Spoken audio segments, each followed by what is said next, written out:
In this show, we are going to share with you all of the benefits of using Zoom controllers in your student broadcasting program. We're going to do that? Yes. In this episode? Yes. Nice. Hey, everybody. My name is Eric Allgood. I'm the Striv Director of Productions and School Training, and this is Jordan Hebner. I am the AV specialist of the Striv schools.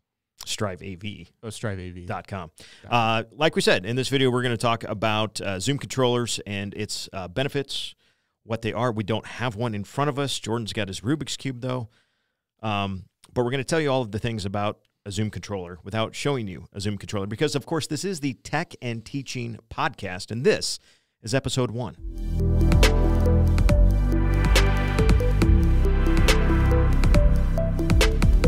All right, so it's our first episode of doing this. So, Jordan, first of all, we have to give just a little bit of backstory about why we know about Zoom controllers and more of the things that we're going to talk about during this new podcast from Striv.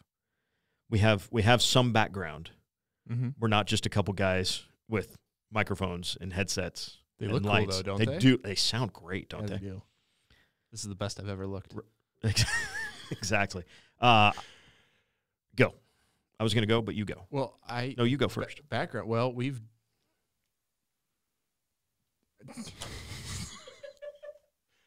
I've done a lot of productions with you. Yes. And a lot of learning in the past.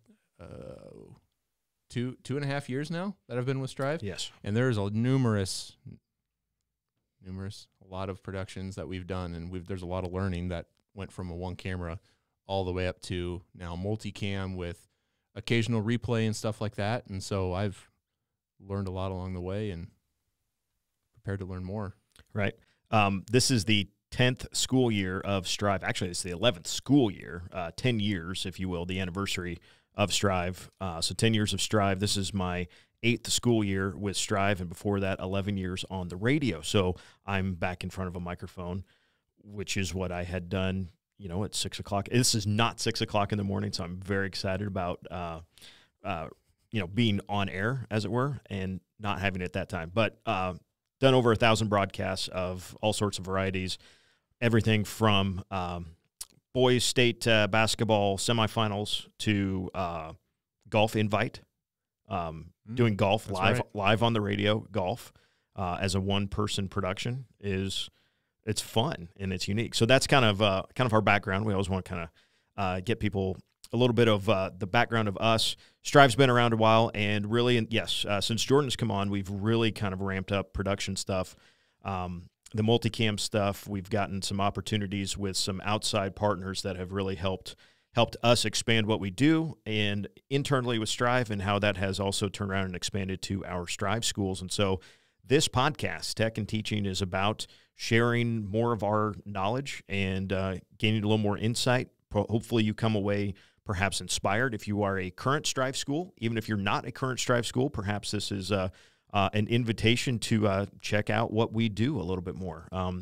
We love working with schools and all of the student opportunities that lie within that. So that's why we're doing this. So we wanted to start off with some of the what, the how, and the why, and we wanted to start episode 1 with some of the what. And in putting all this together, Jordan, we just kind of are breaking it down into those 3. And before we get to the Zoom controller, we should say that equipment doesn't necessarily need to be at the top of a teacher or a school district's list. Like, we have to have the latest thing. We have to have broadcast quality cameras. We have to have XYZ. That's not the thing, but it's a thing. It makes it a lot more fun, and especially for the kids. They like all the gadgets and gizmos, but no, you could do this on a very entry-level camera and tripod, and away you go. It doesn't have to be fancy. Right, and that's what we're talking about with these Zoom controllers. First of all, let's talk about the product. Hoosier can flash up the actual picture of what we're talking about on the product page. But let's talk about what Striv AV has available for these Zoom controllers and what the physical thing that we're looking at. Yeah, so we can get a lot of different ones, but the one that we kind of recommend the most is a Libec Zoom controller. That it's just a butterfly valve or switch basically, and you can zoom in and out. It mounts onto the arm. Clamps on, right? Clamps on, yeah, not mounts, but clamps onto the arm. of your tripod panhandle, and you just thumb operation, and it makes it so much easier. So that's kind of in a nutshell. You can there's other ones that you can get if you want to control like your iris and your focus and stuff like that. It's kind of, they make some that are all integrated, but for the most part, most people don't want to mess with all of that. So zooming is the most important aspect of it. Right. And zooming, I think, is something that we want to talk about. And that's where I guess my side comes in is when we talk about why do you want to zoom in and out. If you don't zoom in and out, even as a broadcast that has, even if you only have one camera, and honestly, if you have one camera and you're like, well, what's the next thing we could do? A zoom controller is the thing. I would definitely say a zoom controller. It's probably before anything else, equipment-wise, being able to zoom in and out smoothly. And that's what's nice about this thing. You mentioned it was a butterfly. I don't even know. I don't know all the tech stuff, so it's a butterfly switch? Well, valve? It's not a valve. Valve sounds like it should be on the car. Yes, then that's my background. That's being a mechanic for 6 years. It has a middle fulcrum, and so it kind of goes like this, and it's a butterfly switch. See, I would call that a rocker. A rocker switch? Well, okay, yeah. Okay, same difference. A carburetor has a butterfly valve. That's where I'm pulling it from. Okay. And it's like the same thing, but okay, it's a rocker, butterfly switch, rocker switch, whatever you want to call it. Okay. So, So why is, you mentioned the Libec ones, and we can get other ones, and there are certainly plenty of options, but why is this Libec one the one that we recommend, if you will, to most of our schools? Price isn't bad. The price, yeah, it's not bad. And it's it works $100, with a lot, right? And it works with, Canon, Panasonic, Sony, maybe a JVC. It fits a couple of them, so there's a wide range, and if you have different cameras, it kind of works with most of them. But to be honest, it's the one that we've tested and really like, and I think that's a kind of the part of when we recommend something at Striv AV or on the TV side, that we've tested it, and so we know it works. And we've also used the Magnus zoom controllers as well, which is the same brand as what some of the tripods that we've used in the past. And the Libec. I call it Libec. Libec. I could sure. be wrong. That butterfly switch, whatever you want to, it's more of a natural feel because it's just of the way it's shaped, I think. Yeah. And so instead of like, I always felt with the Magnus, like you could just, and I did a few times, like you can just slide right off the end of using it. Yep. So so that helps a lot. The only thing that I would take over for the Magnus over the Libec is that it has a replaceable cable. The Libec has a molded fixed cable, so if that ever wears out, which on the Magnus zoom controllers we've had that problem where those just tiny wires break and then it doesn't work anymore.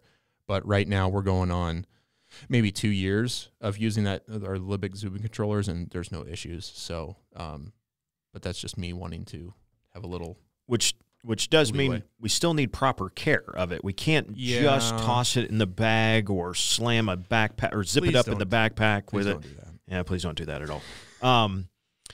The engaging part is probably the next piece that we want to talk about, right? Mm-hmm. So if you are watching a broadcast, and I'll say this is, we're talking about junior high sports, we're talking about high school, varsity, whatever it is. If we have one camera, and that's all we've got, and that's perfectly fine, is a great place to start. But if all we have is one camera and the rocker arm on the camera itself, and every camera has some sort of switch, slider bar, whatever that is for zoom. Yep. If that's a pain. If you're a camera operator and you got to reach all the way up top, and if you're standing there, you're sitting, whatever it is, and you got to reach all the way up to run the zoom, you're not going to do it. It's awkward. And it's really awkward, and it affects the camera movement because inevitably you're going to move the camera while you hit that thing with your hand. We also have, depending on your type of camera that you're recording with, the HDMI port that most of our schools are using can be right where your hand would sit. I'm thinking about the older G20s, the XA11. That HDMI port is actually, if you were going to make it a true camcorder, put your hand in the holder, right? The HDMI port's right there in the palm of your hand. Well, you can't really do that. Well, if you're trying to run that zoom controller, you're doing the same thing. So the zoom controller gets you off the camera, right? Like you said, it mounts back on there. And the ability then to have a smooth zoom in and out is so huge. And we talk it when we're watching streams in the office. Like if you zoom your camera all the way out or get it to where you think, okay, I can see enough, and then it never moves, it's just not very engaging. And one of the things, and it's a subtle thing to be able to zoom in and out and let a play develop and know when a play needs to be shown a little bit tighter. But if you watch, like whenever I watch sports, and I've been a sports guy literally my entire life, so I've never not watched sports. But as I've come into Striv and I've come into broadcasting in general, I watch it for different reasons now. And that main camera, when it, for instance, a football play, and there's a pile up in the middle, and we're trying to see if the running back got the first down, I don't want to see goal line to goal line, right? Because that little pileup is going to be very tiny on my screen. I would want our main camera. Whoops, here we go. I would want our main camera. We were talking about where my hand's going to go in this thing. We're finding out, right? I want my main camera angle to zoom in smoothly, slightly slowly, to that pile. I want to. Then I can see the hands and everybody pushing back and forth on each other. Yeah, I want to see that, right? But if we're all the way zoomed out, we don't really get a sense of that. Conversely, in basketball, guy goes driving, or gal, either way, somebody goes driving down the lane, and we get a contested rebound, and we get tips, and the ball's going back and forth, but we've zoomed in on that. Suddenly a rebound happens, and an outlet pass happens, and there could be a breakaway. Well, if we just whip pan, and that's what that's called, is I go from one end of the court to the other end, that's a whip. If that's what we're going to see as a viewer, I'm going to get seasick really fast. Often. Yeah. It's not fun. And then it's blurry too. There's that. And it's blurry. But the thing that can help is that as you zoom out, it takes less movement to cover more of the court. Now, as things slow down, now I can zoom back in, right? And so it's kind of tough to actually explain without sitting there and breaking down film like a football coach would, right? Yeah. But it makes a huge difference. Yes, I would concur with all of that in the viewing, because there is a flip side to that, Jordan. And if we get the other thing that these zoom controllers, Libec, Magnus, most of them, is they have variable zoom rates, right? You can move You can move that butterfly switch all the way to one direction, and you'll go a lot faster. Or you can move it halfway, and it will slowly zoom in or out, whatever that is. There's more, and I found that there's more sensitivity with those that rocker switch. So the rocker switch or slide switch or whatever you want to call it on top of the camera that comes with the camera, it has a variable, but it's not as sensitive as whatever external zoom controller that you use, and so you can get a lot smoother pans and zooms in and out with that. Because what can happen, especially if you're, again, okay, so let's say, all right, we're going to make a point to zoom in, but we don't have the zoom controller, so we're going to go with our hand on top of the camera, right? That zoom is so touchy, you'll get what's called the crash zoom, and you'll go from, oh, it's a nice wide zoom to there's somebody's face, and you're like the whip pan, what in the world just happened? And it's a disorienting feeling as a viewer. Yeah, and you can adjust those. A lot of cameras have settings that you can adjust, but I've found, I don't know about you, but what I found is no amount of adjustments within the camera can fix that zooming on with the actual camera toggle switch. So the only thing I found is you can either do a crash zoom or you can do not a zoom at all. You might as well just pick the camera up and move it. That's how fast it's going. But the flip side of all of this zooming, and one thing that obviously we want to avoid is the crash zoom or the too slow zoom. But the other thing you would want to avoid with this is zooming too often. There is because we've seen some cameras that have come onto the market in the last couple of years, and there's a lot of movement with them. And there's a certain amount of seasickness if you have that automated camera that doesn't know, oh, it's just a free throw. Okay, well, let's stay. Maybe we need to zoom in and out appropriately, but it doesn't need to just keep waving. And it's not fun. Zooming, I think you would, you said this before, but it's more of a spice than the main dish. Yes. So use it sparingly to kind of help tell the story, but that's not going to be your meat and potatoes. Basically. No, it's. Or I did that wrong? No, well, close. All right. I'm learning. The steak is why we're having the meal. That's your main camera. All right. I am going to the restaurant. I am going to Texas Roadhouse or whatever. I'm going there for the steak. Mm-hmm. Now, the zoom, that's the seasoning.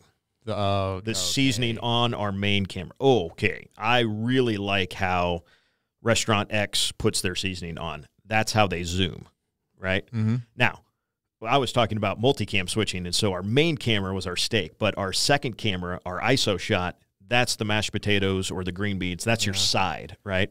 And then camera 3, your floor cam, whatnot, your interview camera, that is side number. That's the side salad. Maybe that's the green beans to your mashed potatoes. And then you've got dessert, and that's an arena shot. Or replay could be another side dish. You get your 2 sides, right, at Roadhouse. Yep. So sponsor us, Roadhouse. This is not sponsored yet, but please. And so the seasoning would be on the main steak. That would be your zooming.